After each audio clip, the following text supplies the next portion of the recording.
భక్తులందరికీ నమస్కారం అండి. శివతాండవ ఛానల్‌కి స్వాగతం అండి. ఆ శివయ్య ఆశీస్సులు, ఆ తల్లి ఆశీస్సులు ప్రతి ఒక్కరిపై ఉండాలని నేను కోరుకుంటున్నాను ఫ్రెండ్స్. ఈ వీడియో మీరు ఫస్ట్ టైం చూస్తుంటే ప్లీజ్ లైక్ చేయండి, షేర్ చేయండి, సబ్స్క్రైబ్ చేయండి ఫ్రెండ్స్. ఈరోజు దుర్గమ్మ మనకొక సందేశాన్నయితే తీసుకువచ్చారండి.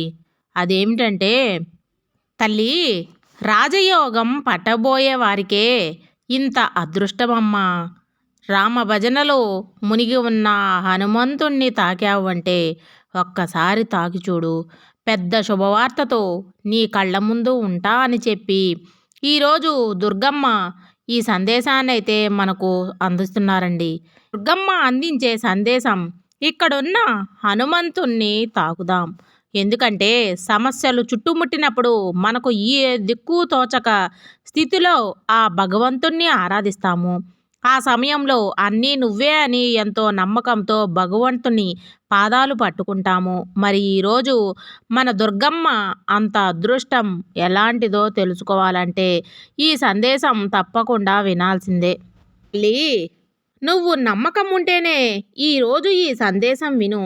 ఎందుకంటే నీ దుర్గమ్మ చెప్పే సందేశం తప్పకుండా జరిగి తీరుతుంది. నీ దుర్గమ్మ నువ్వు ఎంత నమ్మకం ఉంచావో ఈ దుర్గమ్మపై నమ్మకంగానే నీ భవిష్యత్తు అన్నది ఎంతో సంతోషంగా ఆరంభమవుతుంది. ఈ క్షణం నువ్వు కష్టాలలో ఉంటే నువ్వు వెంటనే ఈ దుర్గమ్మ పాదాలను పట్టుకో తల్లి. నీ బాధలన్నీ నాతో పంచుకోమ్మా. ఎందుకంటే సాక్షాత్తు హనుమంతుడి రూపంలో ఈరోజు నీ ముందుకు వచ్చాను. హనుమంతుడి పాదాలను ఒక్కసారి తాకి చూడు. లేదంటే ఈ దుర్గమ్మ పాదాలనే తాకు, పర్వాలేదు. నీ మనసులో కల్మషం లేని బుద్ధి, జ్ఞానం, మంచితనం అనేవి అలవరుచుకుంటే నీ భవిష్యత్తుకి ఏ ఆటంకము ఉండదమ్మా. తల్లి, జీవితంలో ఏవీ నీ వెనుక రావు. తల్లి, నువ్వు సంతోషంతో గడిపిన క్షణాలు మాత్రమే.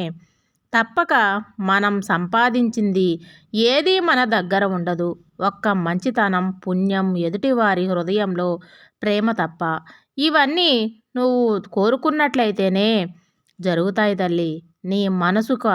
నీ మనస్ఫూర్తిగా నువ్వు వాటిని ఆహ్వానించు, అంగీకరించు, సంతోషంగా అనుభవించు. నువ్వు ఏదైనా విషయం గురించి దుర్గమ్మను ప్రార్థించేటప్పుడు ఓర్పు మరియు విశ్వాసం కలిగి ఉండాలని గుర్తుపెట్టుకో. ఈ దుర్గమ్మ నిన్ను తీవ్ర స్థాయిలో పరీక్షిస్తున్నాడు అనుకో, కానీ ఈ దుర్గమ్మ నిన్ను ఎప్పుడూ విడిచిపెట్టదు. ఇది మాత్రం గుర్తుపెట్టుకో తల్లి. ఈ దుర్గమ్మ ఈ రోజు వరకు ఎంతో విలువైన నీ కన్నీటిని కష్టాల వలన కోల్పోయావు. ఇకపై నీ జీవితంలో కళ్ళ నుండి ఒక్క చుక్క నీరు కూడా కారిన అవి సంతోషంతో వచ్చిన ఆనంద బాష్పాలు అయితే ఉండవచ్చు, కానీ నేను కూడా ఆనందపడతానమ్మా. ఈరోజు ఈ దుర్గమ్మ నీకు మాట ఇస్తున్నాను.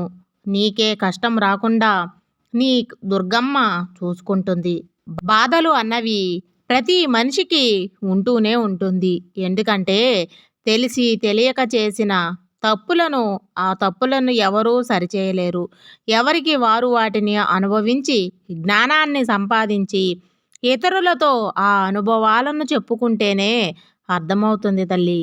సమస్యలు ఎన్ని చుట్టుముట్టినా నువ్వు ఉన్నావని ధైర్యం నన్ను ముందుకు నడిపిస్తుంది. ఈరోజు దుర్గమ్మ అని నా బిడ్డ అంటుంది. ఆ నమ్మకాన్ని ఎప్పుడూ కూడా నువ్వు పోగొట్టుకోవద్దు తల్లి. ఆ నమ్మకాన్ని అలాగే ఉంచుకో. ఈ నమ్మకం నిజం చేస్తాను. జీవితం అనేది ఒక ఆట లాంటిది. నువ్వు నేర్చుకోవాల్సింది ఒకటేనమ్మా, ముఖం మీద చిరునవ్వుతో ఈ ఆటని గెలవడానికి ప్రయత్నం చేయాలి. అంతేగాని ఆ భగవంతుడు పెట్టిన పరీక్షలో నువ్వు నెగ్గలేకపోతే నువ్వు ముందు ముందు ఇంకేం సాధిస్తావు తల్లి? ఈరోజు నువ్వు ఒక ప్రశ్న నన్ను వేశావు. ఆ ప్రశ్నకి ఉత్తరం నీ దగ్గరే ఉంది. ఎందుకంటే నువ్వు చేసే ప్రతి పనిలోనూ భగవంతుడు మంచిని చూస్తాడు తల్లి. నువ్వు నీ పనిలో ఎంతటి సామర్థ్యాన్ని పొంది ఉన్నావా అని గమనిస్తాడు. నీలో ఉన్న ఆత్మస్థైర్యాన్ని ఎప్పుడూ కూడా తక్కువ చేసుకోకు. ఏదీ శాశ్వతం కాదు అని గుర్తుపెట్టుకో. నిన్ను నువ్వు ఒత్తిడికి గురి చేసుకోకమ్మా. కానీ నాపై వేసి ముందడుగు నడుస్తూ ఉండు. ఆ నడక మార్గంలో ఈ దుర్గమ్మ నీకు కనిపిస్తుంది. స్వార్థాన్ని మరిచి హృదయంలో దైవత్వాన్ని నింపుకోవాలి. భక్తితో నువ్వు భగవంతుణ్ణి ఆరాధిస్తే ఆ భగవంతుడు పిలవకపోయినా నీ ముందు వాలిపోతాడు. ఆడంబరాలు లేని అతి సామాన్యులు తన భక్తులకు అమోఘమైన సంపద భగవంతుడు కాబట్టి మన సంపద ఎవరు అని అంటే నిజంగా ఆ భగవంతుడే. ఆ భగవంతుడి శరణు వేడితే మన జీవితంలో ఏ కష్టాలు ఉండవు.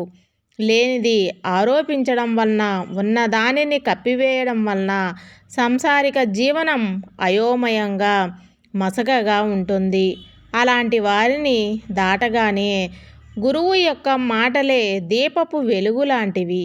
మరి ఈ దుర్గమ్మ ఈరోజు నీకు మంచి మాటలను చెప్తుంది. నా బిడ్డ ఏ తప్పు చేయలేదు అని నేను పూర్తిగా విశ్వసిస్తున్నాను. నా బిడ్డ పట్ల నేను ఎంతో నమ్మకంతో ఉండి నా బిడ్డలు కూడా నా పట్ల అంతే నమ్మకాన్ని ఉంచుతున్నారు.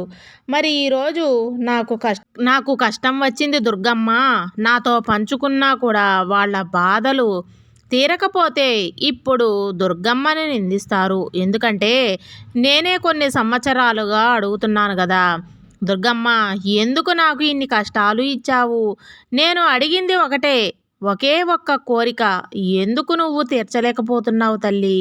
ఎక్కడ నేను తప్పు చేశాను? ఈ జన్మలో చేసిన తప్పులేనా? లేదా ముందు జన్మలో నేనేమైనా తప్పులు చేశానా? ఈ జన్మలో నేను తప్పు చేసి ఉంటే ఈ క్షణం నన్ను మన్నించు తల్లి, వేడుకోగలను.